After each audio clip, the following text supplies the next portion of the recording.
Okay, traditional Nick Dutch video coming up right about now. Comment from Refoops, I think is the spelling of that. I'm not sure. Okay, because I'm videoing this whilst I'm shining a bright light in my face, so you can see my face nice and clear, and that means I can't see the screen too well, so I'm bound to make the occasional muck up. So don't worry about that. Just think about the content, and hopefully there'll be something intelligent or inspiring in what I'm going to say, which is going to like get the cogwheels turning in your brain and so on and so forth, because that's what I like doing. It says here, fantastic videos. I was wondering if you have any comments on the happenings of synchronicity and whether or not they occur in your life. Do they occur at all? Do you have any particular suspicions as to why these things happen? Also, how can one justly evaluate a synchronicity and decide whether it's truly a phenomenon attributed to a greater mystery, or simply the mind creating meaningless connections? I feel like it's a tightrope act, and can it be left only to intuition to decide these things? There are times when I suspect that synchronicity might often happen in an intentionally ambiguous fashion to leave one unsure, although at other times I know that people can and do convince themselves of anything. The more I consider them, in greater amounts they occur.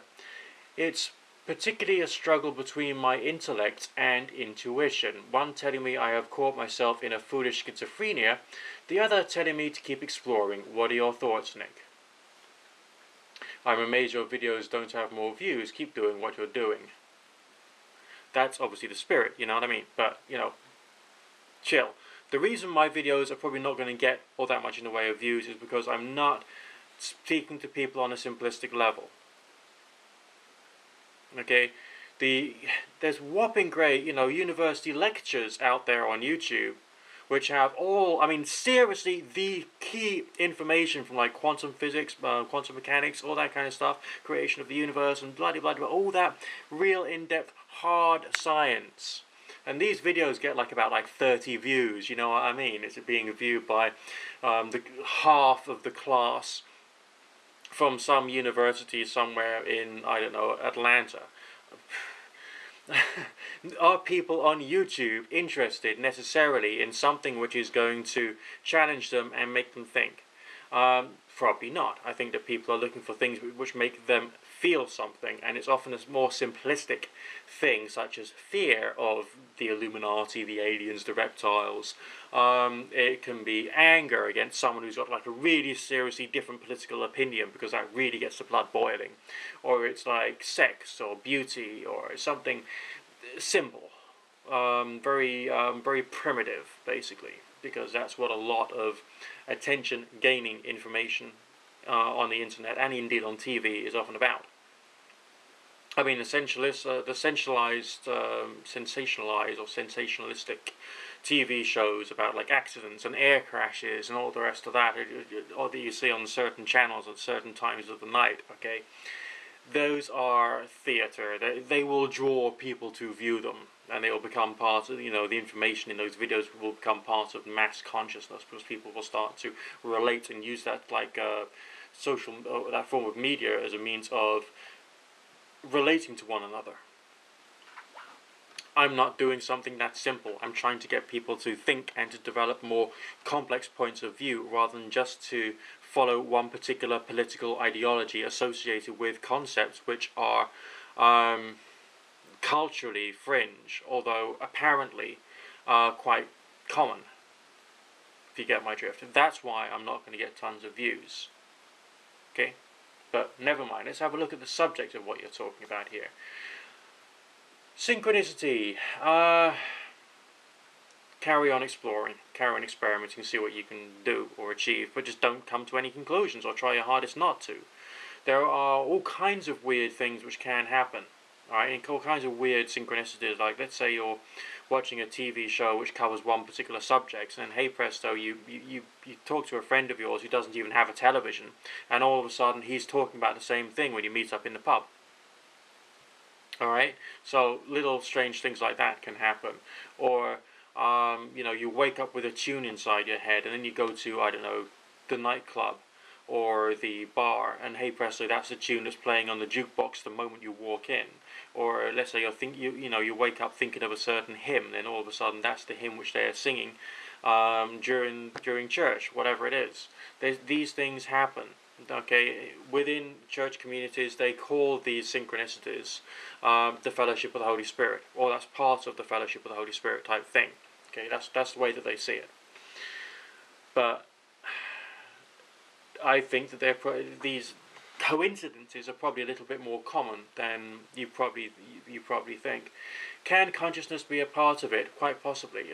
Both in a receptive and a transmissive manner, maybe, but that is still very hypothetical. Okay, that's the way it can seem to be. I remember one time just when I was a little kid, and I was sitting down, just doing what little kids do, playing with my Lego, I think it was, and I thought, well, what if someone created a game in which, you had a character to play, and you would have lots of little points, and those points could be for your strength, or for your dexterity, or similar things. I don't think I knew the word dexterity, but I thought of something similar, your fighting ability, or your defensive ability, or stuff like that, And then, hey presto, I was then introduced, shortly after that, to Dungeons and Dragons type games, which are just based upon invented characters who've got points attributed to them. So how comes that idea of that type of game popped into my head then?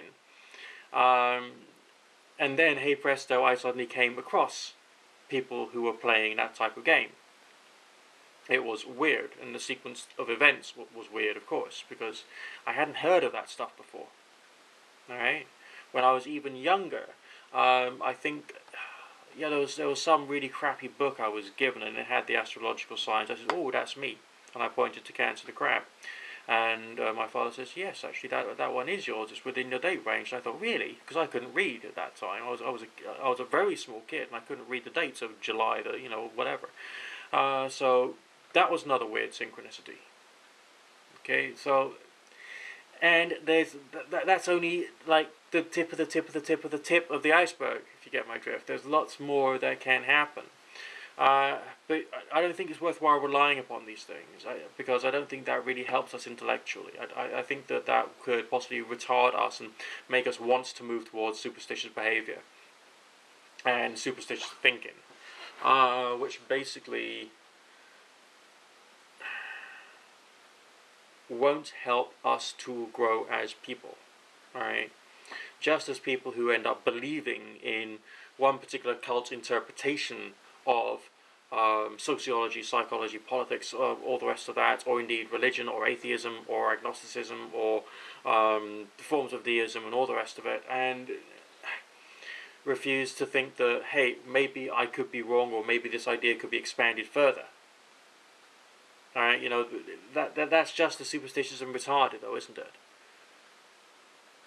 If we're actually willing to admit that there's things that we don't know, that must be intellectually and morally better, because basically we are humans, we're still very poorly evolved. Yes, sure, we've got the ability to build houses and offices and have social structures and businesses and corporations and Windows technology and God alone knows what else, but we are still very much animals. Okay, so we've got more complex communication, we've got complex communication technology like what you're viewing this on right now, but how can we as a species make those hard truth claims?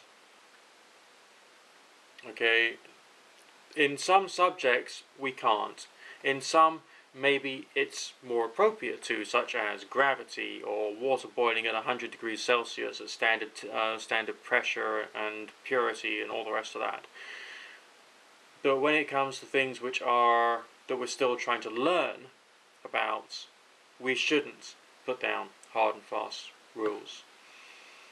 I don't think you're going to be able to get the balance right between your intellect and your intuition. I think it's your intuition which works with forms of understanding such as synchronicities. I would say it's your intellect which you need to try and analyze them. So you need to learn when to be intuitive and when to be intellectual. And that in its own right is a mind skill which you're going to have to build up by yourself over time. and it's not going to happen overnight. And that's a bastard, really. And none of us humans want to think like that, do we? We want everything to be nice and simple. Yes, this is magic. Yes, it does work. Yes, yes, yes.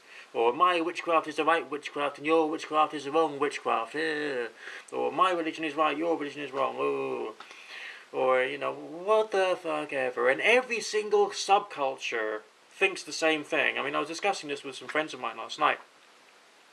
And there was this girl who really, really associates with this one particular subculture. Says, well, we, within this subculture, are more liberal, we're more open, we're more intelligent, we're more, philosophical. And this other guy says, hang on a minute, everyone from every subculture says that about their subculture. Alright? So it's just something to do with the way in which we like to perceive ourselves. We like to perceive ourselves as being better. And maybe this is because humans find it difficult to believe that they're wrong. And actually find it difficult to accept ambiguity.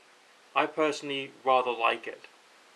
Although it's still a concept which I'm still trying to work with and adjust to, because I'm still a human. All right, life's complex, okay.